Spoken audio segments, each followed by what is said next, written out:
अके good इभिनिं बयनिसिमबो थ' दायो जों दङ लाइभ स्ट्रिमाव स' बेखायनो बयबो नोंथांमोना जइन जादो आरो जायफ्रानिखि दायो लाइभ नायगासिनो दङ ना बयबो कमेन्ट्स खालाम जे फिजिकेल टेस्टआ नोंथांमोना प्रेक्टिसा रेडि जाबाय ना जायाखै आरो बबे डेटआव मा डेटआव नोंथांमोना बयबो कमेन्ट्स खालाम थ' बयनिसिमबो गुड इभिनिं आसा खालामो नोंथांमोना बयबो मोजां दङ आरो लाइभ जइन खालामगोन दा लाइभ फैया गोबाव जाबायमोन अके दा लाइभ फैया गोबाव जाबायमोन दा लाइभ थाबाबो मेसेज फैयो गोबांथार मेसेज फैयो माथो खालामनो उपाय गैया अके जियानो जा लाइभ स्ट्रिमाव दङ जायो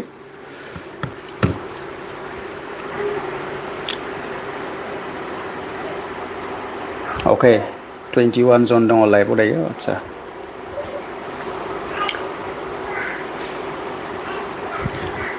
जों दङ दायो लाइभ स्ट्रिमाव बेखायनो कमेन्ट्सखौ बयबो खालाम अके फार्स्टआव फैबाय मिनिटसा मा होनदों आदा आं एप्लाइ खालामाखै बिटिसि फरेस्टखौ आदसा नों मानो खालामाखै खालामनांगौमोन राजिबा बुंदों फर ग्रेडआ माथो खबर गैला जेबो खबर गैया दा बर्थमान देन नेक्स्ट कमेन्ट्स सोर हरदों नायनोसै अके दा जायफ्रानोखि फरेस्टारावहाय बा गार्डआवहाय फिजिकेल टेस्ट होना दङ बिटिसि आव डेटखौहाय मेनसन खालामनो दाबाव नोंथांमोननिया मा डेटआव आरो रेडि जाबायना जायाखै माबार कमेन्ट्सखौ खालामदो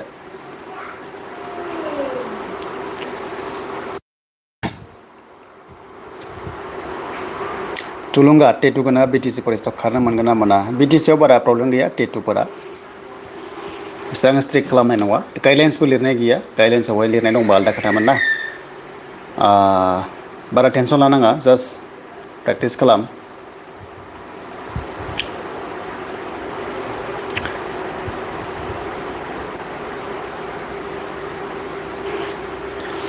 नेक्स्ट कमेन्ट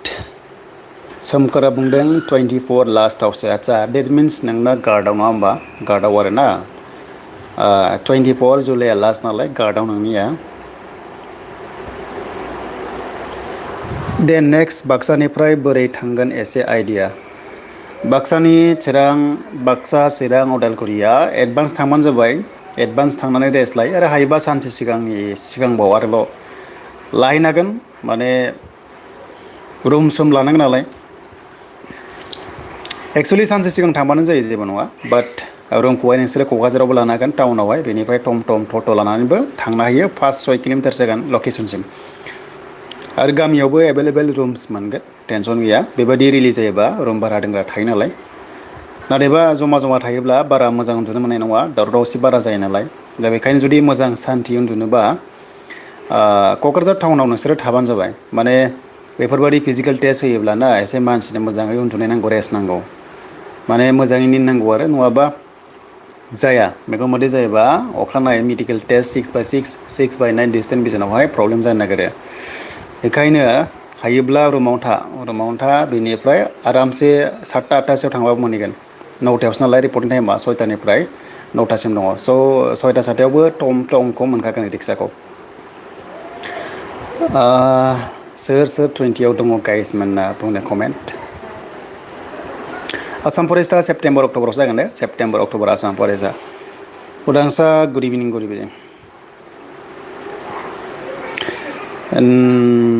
निगोमा मा होनदों थांनाय बोसोरनि जानाय जायगानि एसे गोजान जायो आदा देग्लायनि इन्टारभिउ लकेसना जों आदसा औ एसे गोजान जायो 6-7 kmसो जायो माने सरायगलाया एसे खाथिसिन जायोमोन आरो बाट देग्लाय आसाम पुलिसा जायगाखौ होहैगोन ओंखायनो डाइरेक्ट फरेस्टारफ्रानो माने फरेस्टआनो रेलिखौ लागोनथ'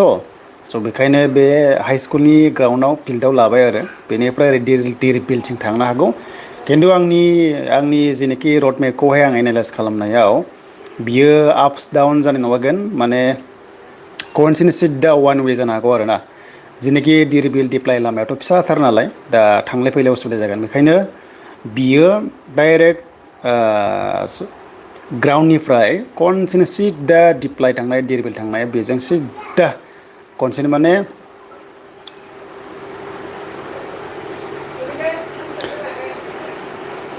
माने बिथिंहाय जानो हागौ आरो अके बिथिं जानो हागौ आरो थ' वान वे बा साबसिन जायो डाइरेक्ट वान वे बा साबसिन जायो एस एस सि जि डिफोर बादि बा बा जिखुनु जाया रडआवहाय बिराद इन्टारेस्ट जायो आरो फिजिकेल टेस्टआ जेबो बरिं जानाय नङा नोंथांमोना फरेस्टनि गार्लसफोरना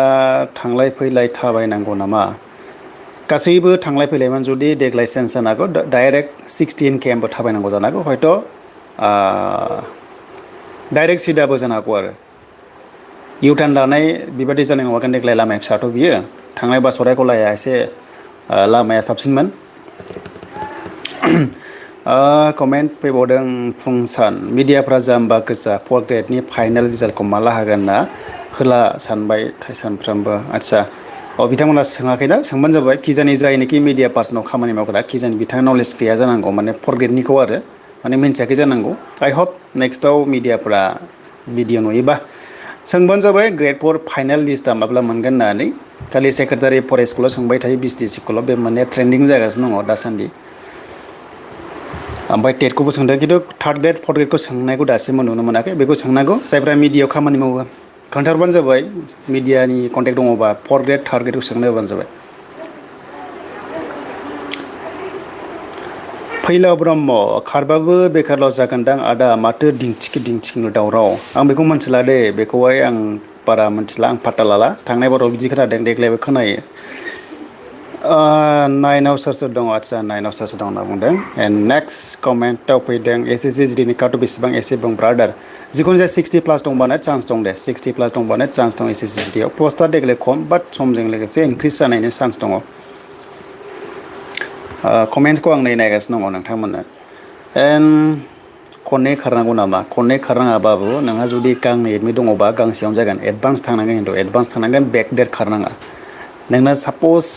ग्रेड 1आवबो दङ लाइक 6 तारिखआव आरो गार्डआवबो दङलायनो हमना ला 20 तारिखआव माने 6 तारिखआव थांनांगोन मोननैबो एडमिटखौ देखायनांगोन आरो बेकडेट खारोबा बेकडेटखौ आं मिन्थिला खोथाया जाहैबाय नोंहा 6 तारिखआव दङ 20 तारिखआव दङ नों 20 तारिखआवनो जमा खारगोन नामा आं बेखौ आइडिया मोनासै बेखौहाय मात्र डिटेल्सखौ नांगौबा CSBनि कन्टेक्ट नाम्बाराव हेल्पलाइन नाम्बार थायोना बे हेल्पलाइन नाम्बाराव फन खालामना सोंहरनो हागोन आरो बेनिफ्राय आदा एप्लाइ खालामनायफोराथ' मोननाय नङाना एप्लाइ खालामाबा बहाथो मोननो एप्लाइ खालामनांगौ आं गोबांथार भिडिअ होदोंमोन एप्लाइ खालाम होननानै उनावहाय उनना जागोन होननानै खालामासै नालाय नों गैला नेक्स्टआव ट्राइ खालामदो गुबुन जब फैयोब्ला नेक्स्ट थांबाय नेक्स्ट मेडिकेल टेस्टआ खारनाय सिगां मेडिकेल एकदम सिम्पल मेडिकेल टेस्ट मात्र डिस्टेन्स बिजनखौल' नायगोन 6/6 6/9 देर इज नाथिं नकनि फाइल्स बेनिफ्राय ओरैहाय मा होनगोन बेखौ नकनि फाइल्स नायो डायबेटिस नायनाय बिदि जेबो गैया आसाम पुलिसाव जि नायो बे जेबो नङा बिदि गैया निगमा अल द बेस्ट थाबाय एन्ड नेक्स्टआव 2005-07नि पस्टनि सिगां जिअफोर मावनायखौ एबारनि जुलाइ आगस्ट मासफोराव फरेस्टनि एपइन्टमेन्टफोर होनायनि चान्स दं नामा आदा 2005-07नि पस्टआ बे दानि गोदान साख्रि रेगुलार पस्टआवथ' मोना 100% मोना मोनोबा मोनसे पस्ट थायो PP होनना बुङो पार्सनेल पस्ट बावहाय मोननो हागौ आरो पार्सनेल पस्टआ गैयाब्लाबो 1500टासो पस्ट थानो हागौ नाथाय केन्डिडेट्सआ 3000 थाबा बहा होनो हानाय नङाना आरो जायफ्रानोखि 2007 पासाव मावनाय जेनुइन दं बिसोरसो मोनगोन बैसोआबो गोरोबनांगोन बै समावनो 2007आवहाय नोंनि बैसोआ 18 इयार्स जानांगोन अब्ला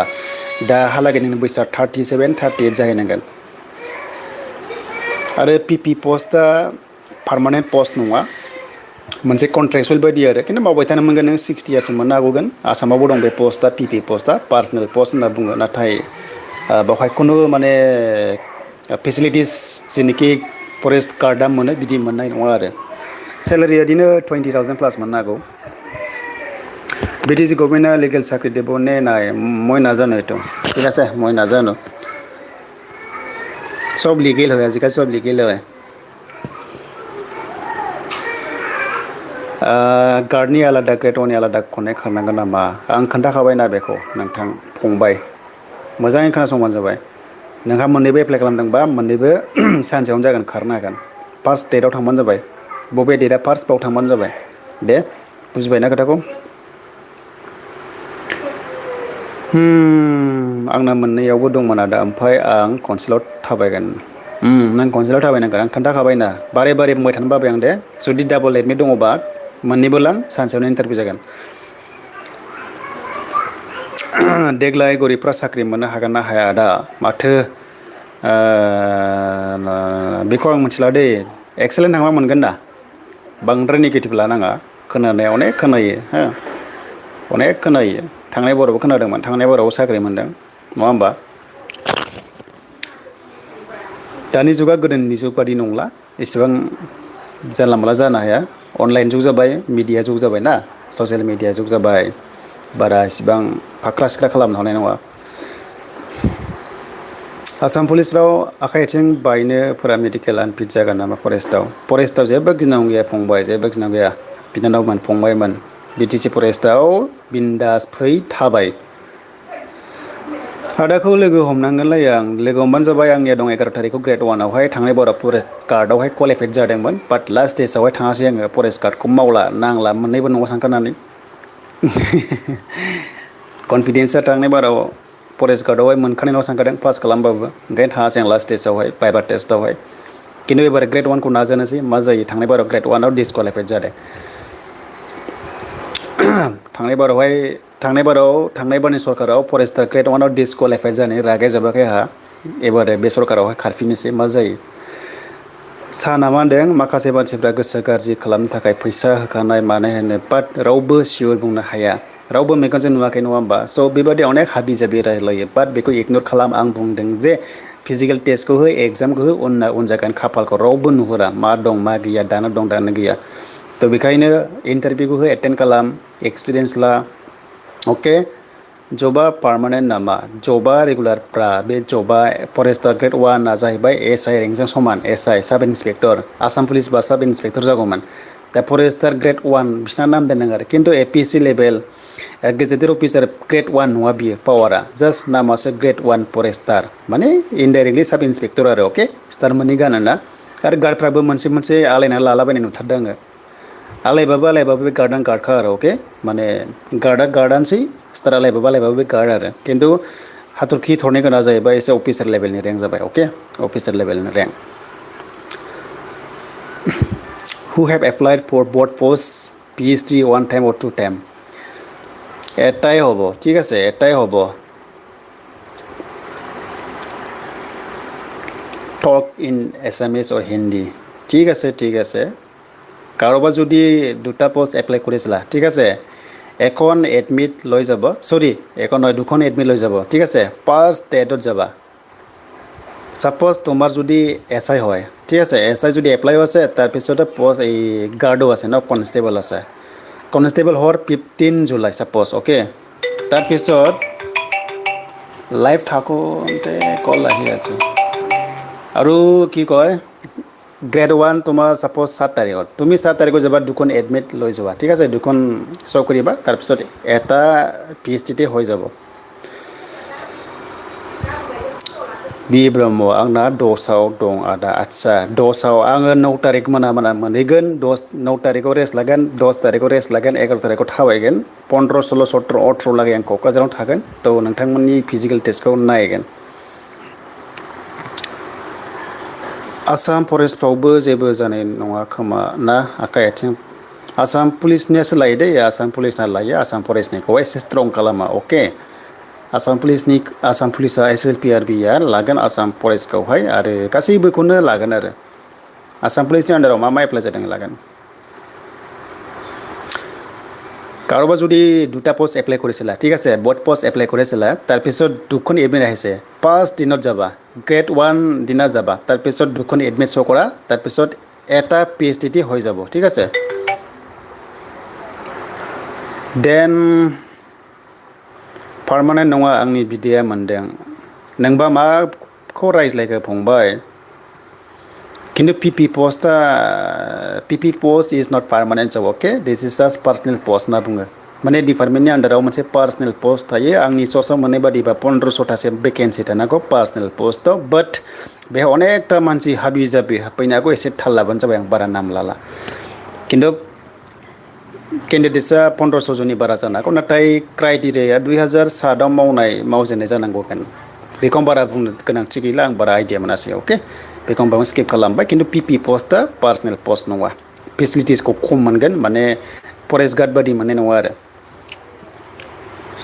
रुमफोरखौहाय बुकिं खालामखा क'क्राझारावहाय नङाबा रुम मोननाय नङा दै थांनाय बारावहाय गोबां प्रब्लेम जादों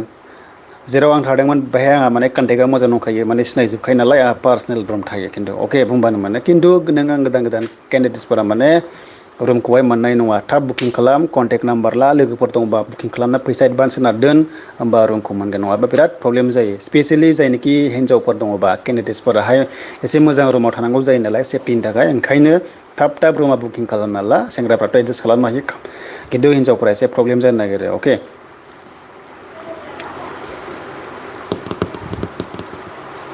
रिलि डेटआ डिस्ट्रिक्टजों लादों खायसेना आलदाजों हाबफादों आरो एसे माने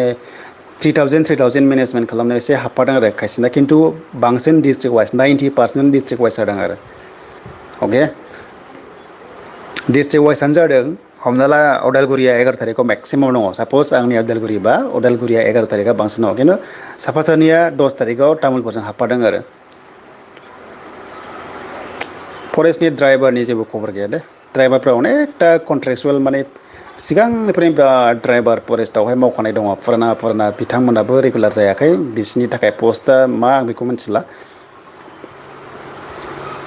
डकुमेन्टसा मा लांफानांगौ जया नार्जारि बुंदों अके गासैबो लांफानांगोन मा दं लांफा आधार कार्ड भटार कार्ड पेन कार्ड जायखिजाया गांसे लांफा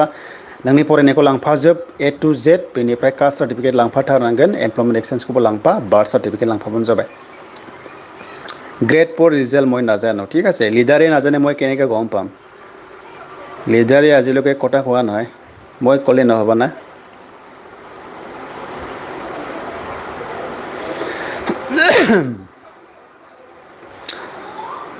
third grade fourth grade result মই নাজানো বৰ্তমান ঠিক আছে এটা পাৰ্মিশ্যন পোৱা নাই চাগে পাৰ্মিশ্যন অহা নাই চাগে ওপৰৰ পৰা পাৰ্মিশ্যন দিলেহে এইবিলাক হ'ব লাগে একচুৱেলি आसाम फरेस्टनि रिलिया सेप्टेम्बर अक्ट'बराव चान्स दङ दे मेरि बसुमतारी बुंदों 9आव दं दादा आंना ग्रेड 1 ओमफ्राय कार्ड मोननैबो नों 9 तारिखआव थांबानो जाबाय अके 9 तारिखआव जि एडभान्स डेट दङ बाव थांबानो जाबाय खनसेनो खारखाबानो जाबाय थाबायबानो जाबाय माथो बारे थांनो गोनांथि गैया लस जायो BTC फरेस्टनिखौ नन BTCआ मोननाय नङा जुदि नोङो 60टा गामि बिश्वनाथ सनितपुरनिब्ला 60टा गामि हाबदोंमोनना BTCआवहाय BTRआवहाय बिसोरो मोनगोन आरो अके हरिनागुरिनिफ्राय बबेसिम जागोन आदा बेखौ एक्जेक्टलि मोनथियाखै दे रड मेपखौ नाथाय दिरबिल लामाजों जागोन बादि आं सानगासिनो दङ माने लकेसना आरो बावखुंग्रि साइडजोंहाय जागोन बादिखौ मोनदां एडिआरइ फैगोन एडिआरइआ सेप्टेम्बर अक्ट'बराव फैगोन अके एडिआरइआ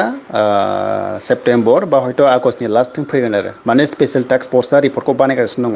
आरो बै स्पेशेल टास्क फर्सआ BTCआवबो खामानि मावगोन बेखायनो BTCआव दा साख्रि होथ'नो हाया सेप्टेम्बर अक्ट'बरावसो BTCआवबो माखासे साख्रिनि प्रसेसा जागोन बेखौ अलरेडि सिमा बुंखादों बे स्पेशेल टास्क फर्सआ खामानि मावगोन BTCखौ लाफानानै होनना बुंदों आदा आं बुजिना मोनाखै थाबायनाय एग्जाम होनाय आलादा आलादा बि बर' एबारना सरकारा चेन्ज सिस्टेमा चेन्ज थांनायबारनि सरकारा सिस्टेमा बेलेगमोन दानि सरकारा बेलेग बहुत डिफारेन्स दङ थांनायबारनि सरकारा लादोंमोन फार्स्टआव रिटेन एग्जामिनेसन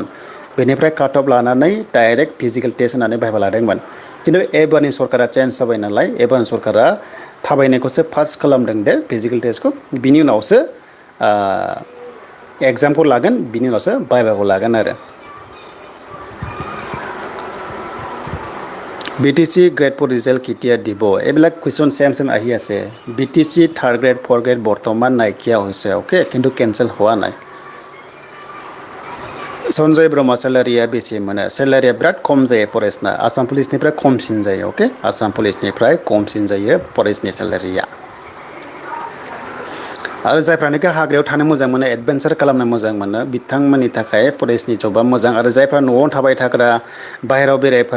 बेरायनो गियो मोनायाव ओंखारनो गियो एनिमेल्सखौ जिब जुनारखौ गियो आरो फन रायलायबाय थाग्रा इउटुब नायबाय थाग्रा फेसबुक नायबाय थाग्रा इन्टारनेटआव बेस्थ' थाग्रा गार्लफ्रेन्ड बयफ्रेन्डजों लाइन मारिबाय थाग्रा बिसोरो जेब्ला फरेस्टआव साख्रि मावगोन अब्ला ओरैबादि बरिं मोनगोन माने होनबा नेट नाङा टावार नाङा हाग्रायाव थाहैनांगोन आरो जायफ्रा माने न'आव थाबाय थायो बाहेरायाव बेरायफेरा बिसोर बिराद खस्थ' मोनगोन आरो फार्स्टआव एडजास्ट खालामनो मानोना हाग्रायाव थानांगोन हाग्रानि गोजौआव बैसां थायो बाव थानानै डिउटि मारिनांगोन हर सान डिउटि थागोन आरो पेट्रलिं जाबाय थागोन सानावहाय थाबायनांगोन 5-10 किल'मिटार थाबायनांगोन आरो बे थाबायलांबाय थानायावहाय मा मा लोगो मोनो लोगो मोना मालाबा भुतबो लोगो मोननो हागौ हाग्रायाव नङा होमबा थ' बिदि टाइपनि डिउटि जागोन आरो जानो नाङा जाहाथे माने एनिमेल्सबो लोगो मोनो एटेकबो जालाबायो जेरैहाय अराङावहाय खनसे गार्डखौहाय मोसाया बेसेबांबा किल'मिटार लाना खारदोंमोन ना जादोंमोन बिदिबो मालाबा इनसिडेन्ट जायो आरो बाट बिदि जानाङा दिसन खिन्थु जायो आरो हाग्रायाव बहुद रिक्स आरो हाग्रायावहाय रिक्सआ बहुत रिक्स दङ मानो होनबा पेट्रलिं खालामनायाव एनिमेल्सफ्राबो एटेक खालामो जेरै टाइगार लायन ना एलिफेन्ट आरो जिबौफोरनिफ्राय रिक्स जिबौफ्राबो बहुत रिक्स थायो बेखायनो आथिङाव जुथा गोलाव गोलाव गाननांगौ जायो फरेस्टआव साख्रि मावग्राफ्रा पेट्रलिं खालामबा बिदि जाना दिसन आं जास्ट माने खोन्थाबाय फरेस्टनि प्रफाइलखौहाय आरो फरेस्ट गार्डनि प्रफाइला बेनो आरो माने हाग्रायाव पेट्रलिं खालामबाय थानांगौ आरो जायफ्रा गार्लफ्रेन्ड बयफ्रेन्डजों मम' थम' दखानफ्राव थांनानै रेस्टुरेन्टफ्राव जाहैयो बाहैयो बायदिसिना बेरायहैयो पार्कआव थार्कआव टटेलि बन्द' बियो टटेलि बन्द' नेटबो नांनाय नङा इन्टारनेटबो नांनाय नङा टावारबो नांनाय नङा डिउटि इज डिउटि आरो अके बेनो आरो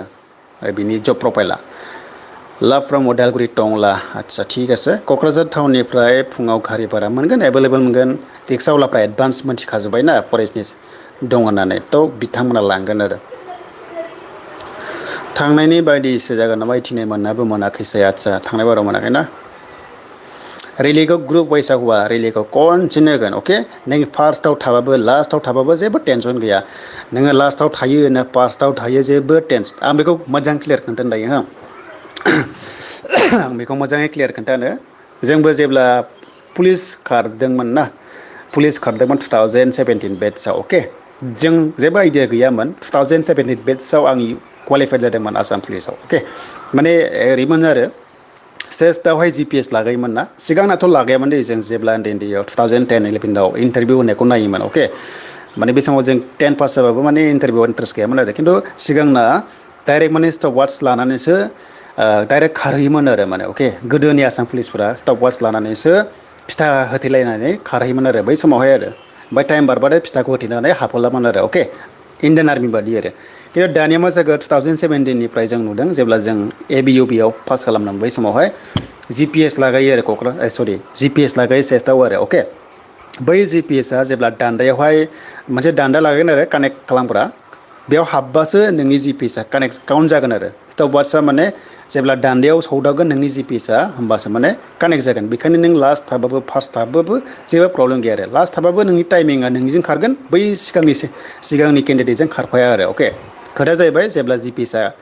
नोंजों कानेक्ट जागोन होमबासो नोंनि टाइमिंआ काउन्ट जायो बेखायनो लास्टआव था फार्स्टआव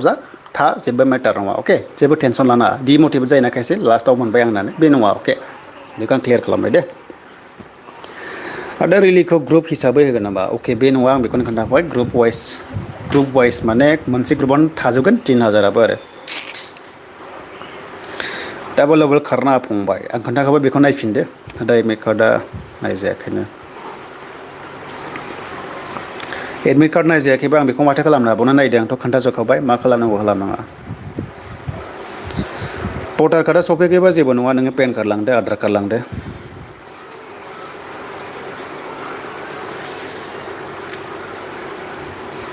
साख्रि गैयिनि आंहा गार्लफ्रेन्डजों गारजाबाय आदसा नों थिखादार जादो थिखादाराव बांसिन फैसा दङ बांसिन गार्लफ्रेन्ड मोनगोन सान्दुं गोसा दंलायथाय आथिं गरम जाजोबगोन माथो दा जागोन उफाय गैया माथो खालामबावनो सोरनावबा न'खरसे लामाफोराव खाथि दंबा हाबबोबानो जाबाय आथिं सुना फैबानो जाबाय जेबो नङा नों खिबोयोना हासुयोना मायो खिन्थु नोङो 4 घन्टायाव सफैथारनांगोन आरो अके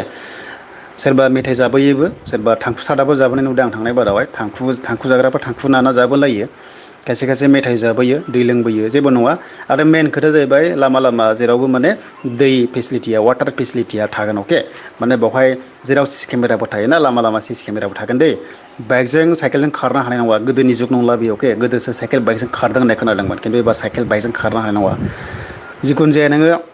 4 घन्टायाव सहैनांगोन आरो जिखुनु जाया 4 घन्टायाव नोङो क्वालिफाइड जाथारनांगोन पार्सेन्ट माने मार्क्स बिदि मोननाय नङा पास जाबाबो अके थ' नोङो बहाबा हाय हेलौ लामा होनबोयो ना रायज्लायबोयो ना पेसाब खालामबोयो नोंनि खोथा आरो अके सनितपुरना मायाव जायो खारनाया दा सनितपुरना मायाव जायो खारनाया दा सनितपुराव मायाव जायो माने बे सनितपुरनिथ' नङा एक्सुवेलि BTC निसो अके बाट नोंहा जुदि BTC आव BTR आव सोसनजाबायबा गामिया नोङो बावहाय साख्रि मोनगोन आरो फरेस्टार जब प्रफाइल आदसा फरेस्टार जबनि प्रफाइला बे जाहैबाय माने मोनसे रेंकआ एस आइ लेभेलनि रेंक हो मोनसे एस आइ लेभेलनि रेंक नोङो जुदि मोजां जुदि स्मार्टबा नोंनो मोनसे इनसार्जबो होयो जुदि मोजां खामानि मावनो रोङोबा गोरोंबा इनसार्जबो होगोन माने नोंनि गोजौआवथ' डिपुटि रेन्जार थाबाय बेनिफ्राय रेन्जार थाबाय बेनिफ्राय डि एफ अ थाबाय फरेस्टार ग्रेड 1नि आन्दाराव थायो सासे एफआर 2 थागोन नोंसोरखौ फरेस्टार ग्रेड 1खौ एफआर 1 होनना बुङो अफिसियेलि अके एफआर 1 बेनिफ्राय एफआर 2 थाहैबाय एफआर 2 जाबाय फरेस्ट गार्डनिफ्राय प्रमसन मोननाया जाहैबाय एफआर 2 आरो सबसे फिसासिन पस्टआ जाबाय फरेस्ट गार्ड बेनिफ्राय हाबि जाबि एनजिअफोर थाबाय जायनाखि बिथांमोना इन्टारेस्टेड हाग्राखौ माने प्रटेक्सन होनायाव एनिमेल्स प्रटेक्सन होनायाव गोबांथार एनजिअफ्राबो माने खामानि मावो आरो बे जोबोर मोजां मानोना गार्डफ्राबो हास्लाबखाया नालाय बेखायनो एनजिअफोरखौबो नांगौ जायो गभर्नमेन्ट सेक्टरजों लोगोसे फरेस्टआव जिखुनु जाया सेक्टरावहाय एनजिअखौबो नांगौ जायो नालाय थ' बिथांमोनाबो बिराद मोजां खामानि मावगासिनो दं आरो अके बाट मा एनजिअ दङ बेखौ मिन्थिला खिन्थु दङ आरो फरेस्टार ग्रेड 1नि प्रफाइला जाहैबाय नोंनि रेन्जनि आन्दाराव बा हयथ' फिसा फिसा आउटपस्ट थायो नालाय बेखौ नोङो मेनेजमेन्ट खालामनांगोन नोंनि एरियायावहाय मा जायो मा जाया नों मनिटरिं खालामनांगोन मनिटर खालामनांगोन बिदिनो दैदेननांगोन आरो ना बर'आवहाय माने नायनांगोन आरो अके नोंनि आन्दाराव मा दं साप'ज खैथा दंफां दङ ना खैथा साल दंफां दङ बबे नाम्बार दंफाङा मा जादों जायाखै गासैबो दंफाङा मोनसे नाम्बारिं थायो अके गासैबो दंफाङा मोनसे नाम्बारिं थायो बेखौ नों हिसाब होनाय मानाय नोंनि रेन्जनि एरियायावहाय गान्दा गोमादों नामा मोख्रा थैदों नामा बा मा जिबौ दं गैया मा मैदेर माबैसे दङ अबे मैदेरा मा नाम बेफोर गासैबो माने रिपर्ट लानाय रिपर्ट होनाय अके सिदा खोथा रिपर्टिं होनाय आरो मालाबा नोङो प्रेजेन्टेसनबो होनो हानांगोन रिभिउ जायोबा एडमिट कार्डआवहाय साइन फैयाखै आंना प्रब्लेम जागोन नामा टेनसन गैया बे टेकनिकेल इसु बे जोंनि रावनिबो प्रब्लेम गैया टेकनिकेल इसु बियो जिखुनु जाया फरेस्टार ग्रेड 1 मोनबा सानदोंखि नोङो एस आइ रेंकआव दङ अके माने नोङो रेसपेक्टबो मोनगोन आरो नों खामानियाबो नों मनिटरिं खालामनो हागोन आरो नोंखौ मानिगोनबो नाथाय गोरों जानांगोन अके मालाबा फासियोबो खिन्थु रोङाबा डाम्पार चालान उइदाउट चालान डाम्पार गारि बाला थाला रोगानायफोरखौबो नों मनिटर खालामनांगोन पिकनिक स्पटआव थांनांगोन मालाबा रिभिउ खालामनांगोन नायनांगोन बे टाइपनि आरो अनेकथा दङ खामानि जेब्ला मोनगोन अब्ला मोनसिगोन आंबो फरेस्टआव मावा एक्सुवेलि अब्लाबो प्रफाइलखौहाय जि मिथिबाय नोंथांमोननो खोन्थाबाय खिन्थु इन्टारेस्ट मोजां साख्रि खिन्थु बेल' आरोना जायफ्रानोखि एडभेन्सार खालामनो मोजां मोनो बेरायनो मोजां मोनो हिल्स टाइपआव हाग्रा टाइपआव बेरायनो मोजां मोनो अके ट्रेकिं खालामनो मोजां मोनो बिथांमोननि थाखाय बिराद मोजां जब खिन्थु जायफ्रानोखि न'आवनो थाबाय थायो न'आव थानानै जानाय उन्दुनाय इन्टारनेट नायनाय सेंग्रा सिख्ला जियानो जा माने मबाइलावहाय बेस्थ' रिल्स नायनाय इन्सटाग्राम रिल्स बानायनाय माबा माबि हेन टेन हाबि जाबि मम' जाहैनाय बेलासियाव थ' बिसोरो माने हाग्रायाव थानायखौहाय गोरा मोनगोन आरो फार्स्टआव एडजास्ट जाया मोनगोन आरो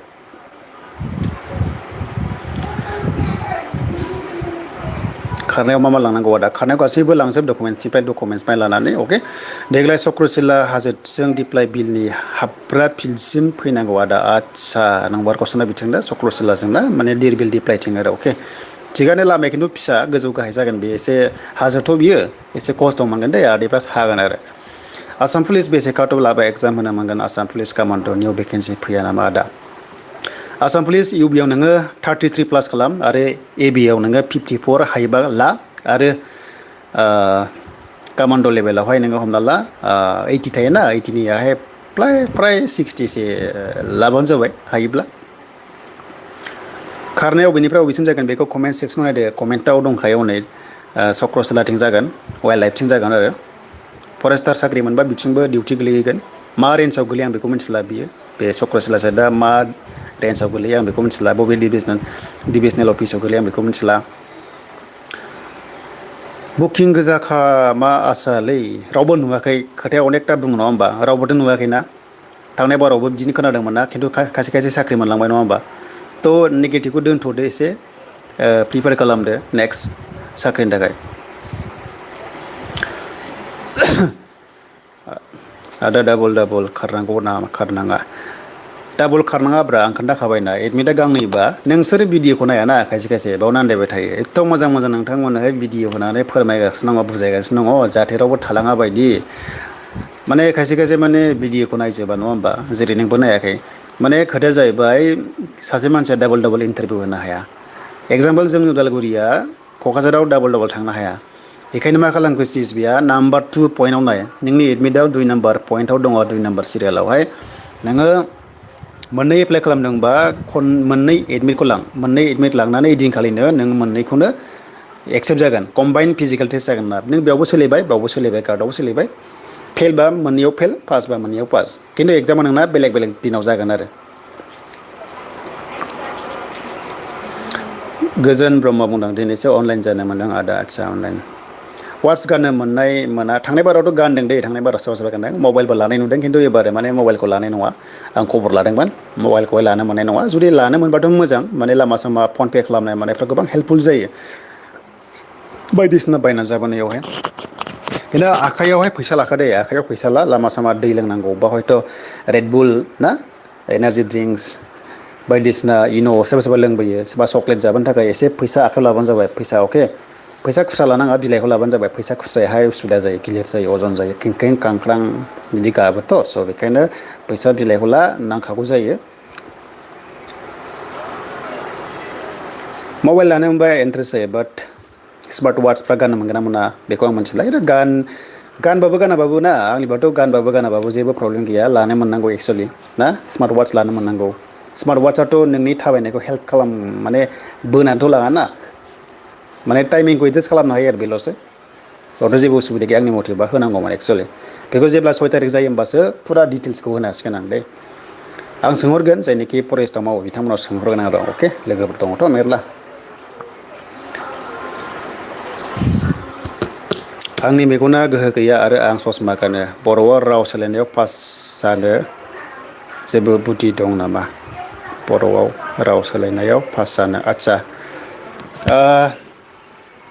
मोनसे खोथा दे बे डिसटेन्स भिजनावहाय एसे गिनाङा अके गियोबा माने एसे गियोबा एसे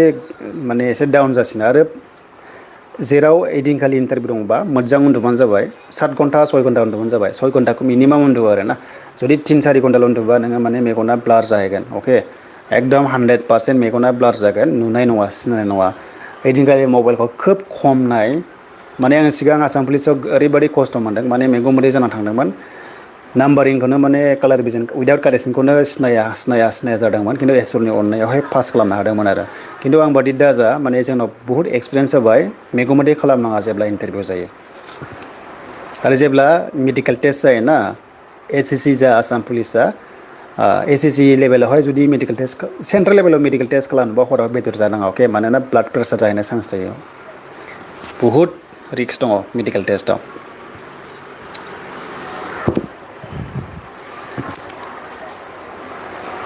दा बेनो आरो दिनैनि दसे लाइभ स्ट्रिमा सोर सोरना मा डेटआव खोन्थादो मा डेटआव दं खोन्था बयबो डेटखौ लिर डेटखौ वाइटखौ नायालै अजनखौ नाया दसमि बर' अजनखौ नाया नों 60 केजि ना 80 केजि ना 100 केजि बेजों खोथा गैया अके खिन्थु हाइटखौ नायगोन दे हाइटखौ नायगोन हौवाफोरा चेस्टखौ नायगोन हिन्जावफोरखौ चेस्टखौ नायनाय नङा आरो खिन्थु हाइटखौ नायगोन आरो मा डेटआव खोन्था सोर सोरना मा डेटआव खोन्था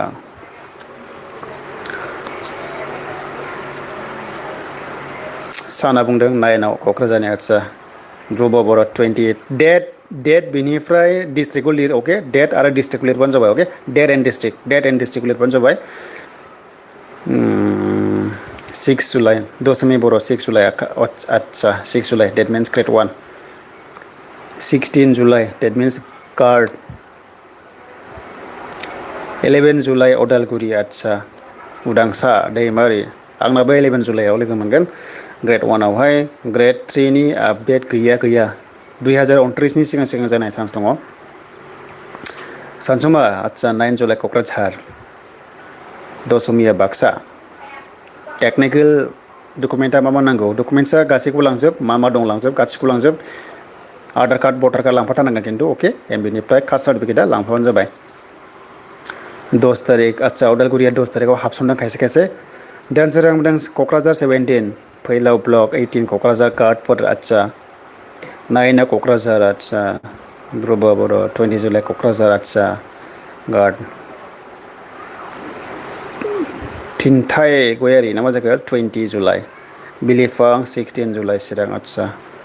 तामुलपुर गैया नामा रावबो 6 जुलाइ बाक्सा आदसा बिरखां 6 आदसा 6 आवहाय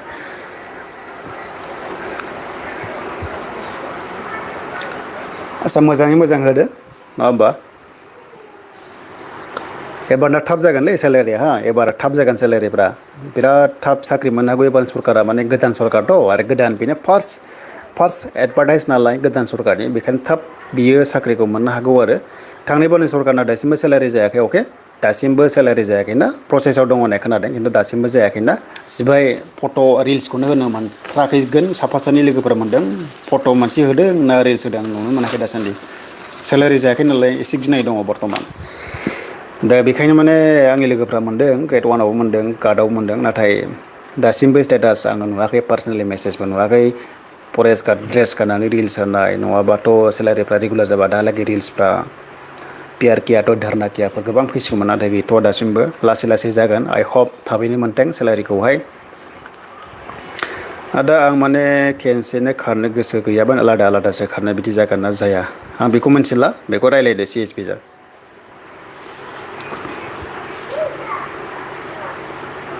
मेगना थाइसे आदसा बेखौहाय एडजास्ट खालामदो उपाय गैया माथो खालामबावनो ना द्रपआउट 16 जुलाइ गार्ड चिरां आदसा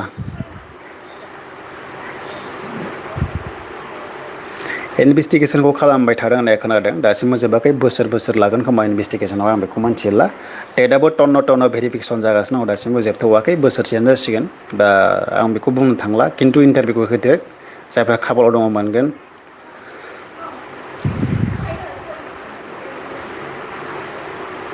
ग्रेड 3 ग्रेड 4 रिजाल्ट मोनैनि दुखुआव आरो थांनाय गभर्नमेन्टनि फरेस्टनि रिजाल्ट मोनैनि दुखुआव फरेस्ट एप्लाइ हरासैनो आदसा हरनांगौमोन मोननाय मोनैनि खोथा ना सिमा बर' मा होनखो कार्ड सार्टिफिकेट ना कास्ट सार्टिफिकेट ना कार्ड आं बुजियासै खिन्थु कास्ट सार्टिफिकेटआ एभरि टाइम अनलाइन जायो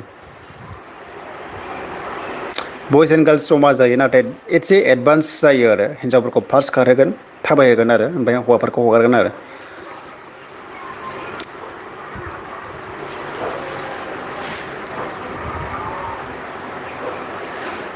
सानसुमा मुसाहारि औ माने सम बांद्राय सिरियासबो लानाङा बांद्राय सिरियास लायोबा टेनसन जायो ओंखायनो सम जग खालामनांगौ अके माने नुदों आरो आंनि लोगोफ्रा माने फरेस्टारफ्राव मोनदों नालाय ग्रेड 1 मोननाय दङ कार्ड मोननाय दङ सेलारि जायाखै नालाय एसे दुखुथियाव दङ आरो न'निफ्राय बेसेबां फैसा लांबावनानै बायना जाबावना संना जानाया गाव गावनिसो जायो नालाय दा सेलारि मोनोबा एसेबाबो लाइफ मोजां जायो नालाय आरो सिकिउर जायो जबा दासिमबो माने एसे इनभेस्टिगेसनाव जागासिनो दङथ' बेखायनो रिल्स खालामनो गोसो गैया जानांगौ बिथांमोना उपाय गैया माथो खालामबावनो समजों लोगोसे गासैबो अके जाना फैथों आइ हप मावा नङा मावबाय ना बोसोरसेयानो जासै साख्रि मावनाया खिन्थु सेलारि मोनाखै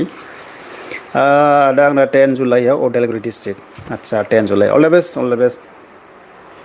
बनिता एन्ड मेडिकेल जायो नामा येस मेडिकेला जागोन एकदम लाइट सिम्पोल जागोन आदा बे ग्रेड 3निखौथ' होलालै मानो होआ जानो होगोन ना जेब्ला सरकारनिफ्राय आसाम सरकारनिफ्राय जेब्ला अर्डार फैगोन अब्लानो जागोन दा बाजेट जायाखै नालाय बाजेट गैया ना दा जेबो बाजेट गैया जुलाइआवसो जागोन बाजेटआ स' आगष्ट सेप्तेम्बराव मोनसे नङा मोनसे आपडेट फैनो हागौ आरो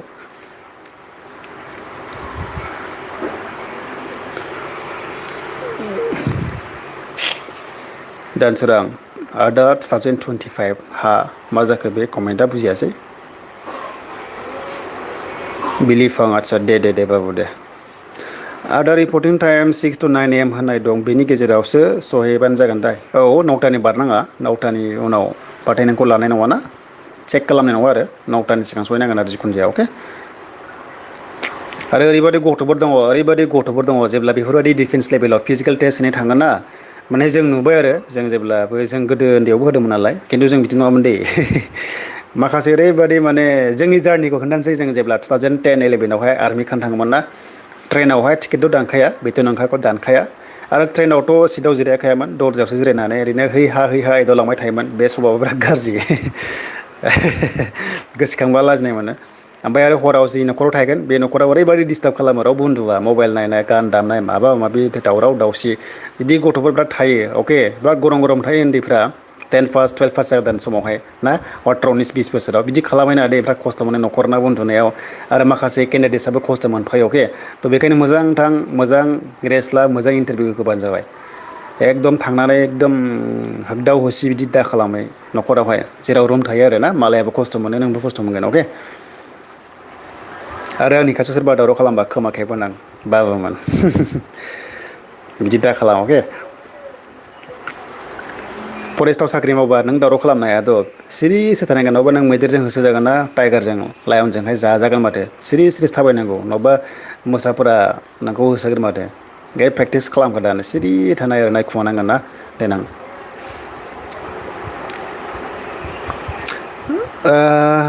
नेक्स्ट कमेन्ट मा जागोन दा हा हु गायग्रा बन्दक होना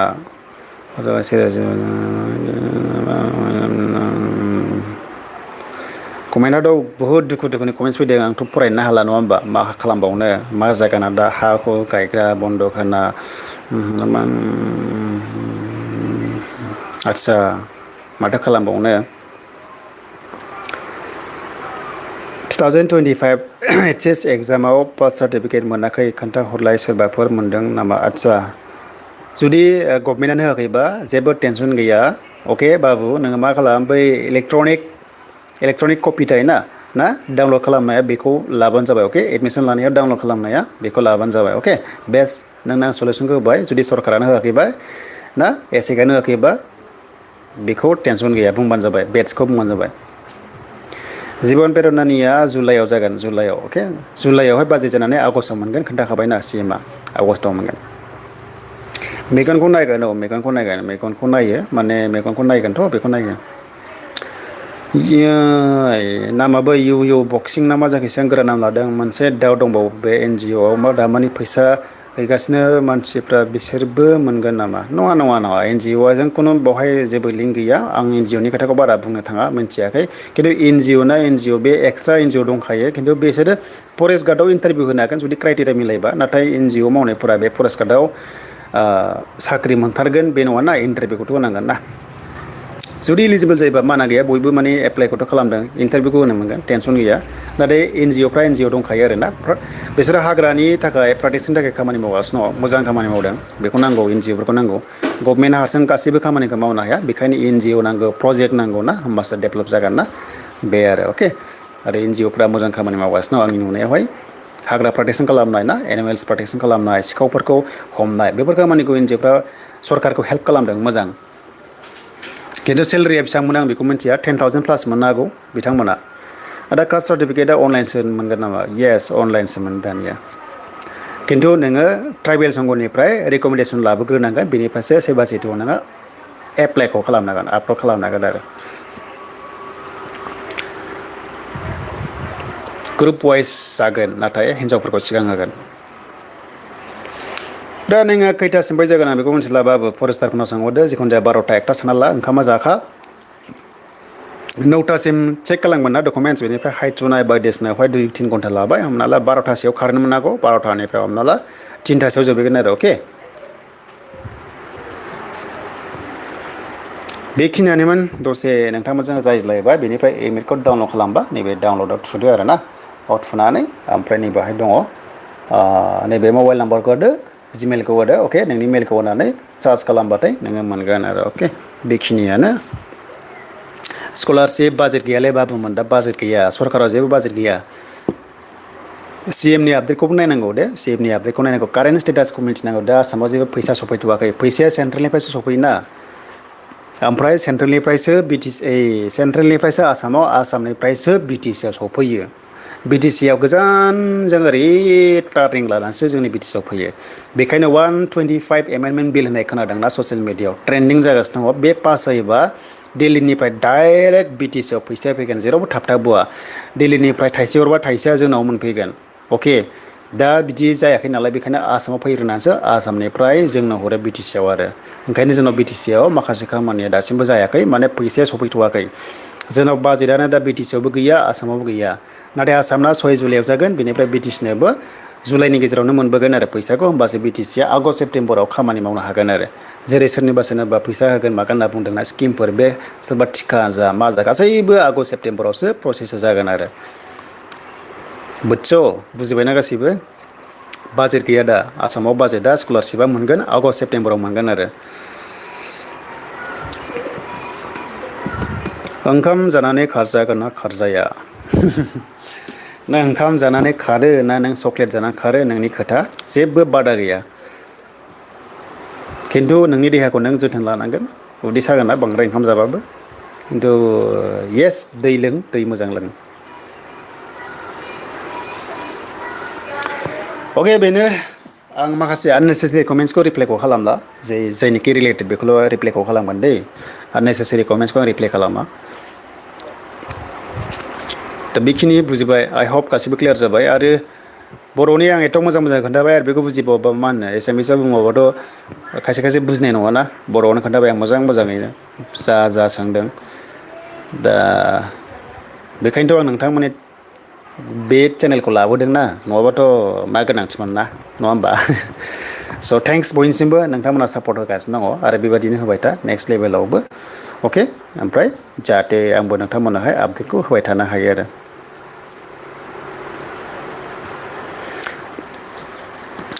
दै लोंदे खिन्थु एनारजि दै लोंबा बिराद एनारजि मोनो दै गांबाथाय माने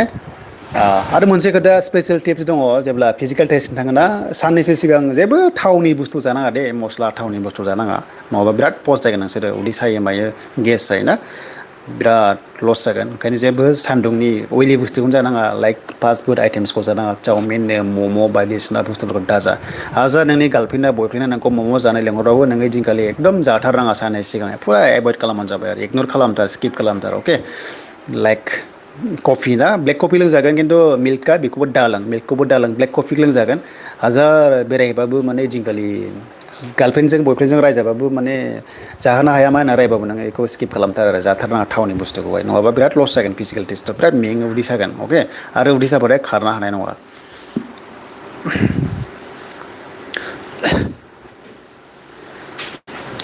आदसा उदै सायो 4 घन्टा सिगांसो जा आंना दहाय खारनायाव इमान आदसा बे गाव गावनि जाहैबाय खायसेना सायो खायसेना जाया डिएलएडनि कुइसन बड' ग्रामारआ दा एसे खोन्थानाय 12 जुलाइआव दङ बेखौहाय एन्ट्रेन्सखौ मोजां हो दाना बिराद बुरजा पस्ट फैगोन इडुकेसन सेक्टरावहाय 70,000 खाथियाव दङ सोरना बेसे आवार लायो 26 केएमआव खोन्थाहरदो आंनाथ' 3 घन्टा लागासिनो दङ 3 घन्टा लागासिनो दङ जुदि गोसो होनानै थाबायबा खारोबा 2.5 घन्टा हायो खिन्थु मा दरकार नङा होमबा 4 घन्टा होखादों लासै लासै थां 4 घन्टानि सिगां सहै बेस्ट टाइमा जाबाय 3 घन्टानिफ्राय 3.5 घन्टानि गेजेराव हाब बांद्राय थाब हाबबाबो देहाया बिराद खस्थ' मोनगोन अके थ' बेखायनो 3 घन्टानिफ्राय 3.5 घन्टानि गेजेराव हाबनो नाजा आरो होमबा देहाया जेबो प्रब्लेम जानाय नङा नेक्स्टआवहाय कमेन्ट्स मा फैबावदों नेक्स्ट मा कमेन्ट फैबावदों आं बेखौ नायबावनो मबाइल लागोन ना लाहोआ रिलियाव एबार लाहोनाय नङा एसे स्ट्रं जानो हागौ लाइभ होलाबायनो हागौ ना नोंसोरो लाइभ होलाबायनो हागौ नङा होमबा अके थ' बेनिफ्राय नेक्स्टआव आसामफोरासो लागोन नामा फिजिकेलखौ आसामफोरसो लाया बिटिसिआनो लागोन बिटिसि टेट रिजाल्टआ माला होगोन आदा अर्डार मोनाखै जानांगौ आसामनिफ्राय अर्डार मोनबासो होगोन ना मानो होनबा आसामावसो ना मेन पावारा गासैबो थ' बेखायनो उनाव होनो हागौ आरो अके टेटआनो जा मायानो जा गासैबो एभ्रिथिं फाइनेल जिनिखि एसआइउआ माने आसामनिफ्रायसो फैयो नालाय फाइनेन्सआ दा आसामाव दा बाजेट गैया नालाय जुलाइनि उनाव आगस्टआव मोननोबो हागौ माने जुलाइआव मोननानै आगस्टआव जयनिं जानो हागौ आरो अके 1 तारिखनिफ्राय जयनिं जानो हागौ आरो দাদা ফ'ৰ্থ ৰিজাল্ট কেতিয়া দিব 2029 চনৰ আগত আহিব চাগে ঠিক আছে आथिं थिफुला नागिरो आरो आदा एथ' गोजान हागोन ना हाया आथिं थिफुवा फार्स्टआव बिदि जाखायो उनावहाय गोरा जायो डॉक्यूमेंट्स क्या क्या लेके जाना पड़ेगा सबको लेके आना पड़ेगा ठीक है जैसे कि education like admit card H S 10 और डिग्री का ठीक है सबको लेके आना पड़ेगा ठीक है जितना भी है सबको लेके आना पड़ेगा और एक्स्ट्रा बोलने से ना आधार कार्ड लेके जाना ठीक है आधार कार्ड लेके जाना और कास्ट है ना कास्ट सर्टिफिकेट उसको भी लेके आना ठीक है नेक्स्ट के सोरना 7 जुलाइआव दङ आदसा अके बेनोमोन दसे लाइफ दोनसै लाइफखौ ना अके लाइफखौ दोनसै गोबाव जाबाय अल द बेस्ट मोजाङै मोजां खारदो साख्रि लानानै न' बां लुनायनि खोथा दं नङा होमबा साख्रि लादो न' बां लुनायनि खोथा दङ ना न'खरखौ नायनायनि खोथा दङ साख्रि लानानै आरो लन लायाबाथ' न' लुनो हाखाया बेथ' सिदा खोथा जायफ्रा साख्रि मावो ना लन लायाबा न' लुनो हाखाया फैसायाबो बहुद माने सेभिंसआनो थाया साख्रि मावग्राफोरनाव जेने थेनेसो ग्रोब ग्रोब ग्रोब ग्रोब जायो 35 40,000 लाबाय आं दे 40,000 लाबाय अके बेखिनिया आरो अके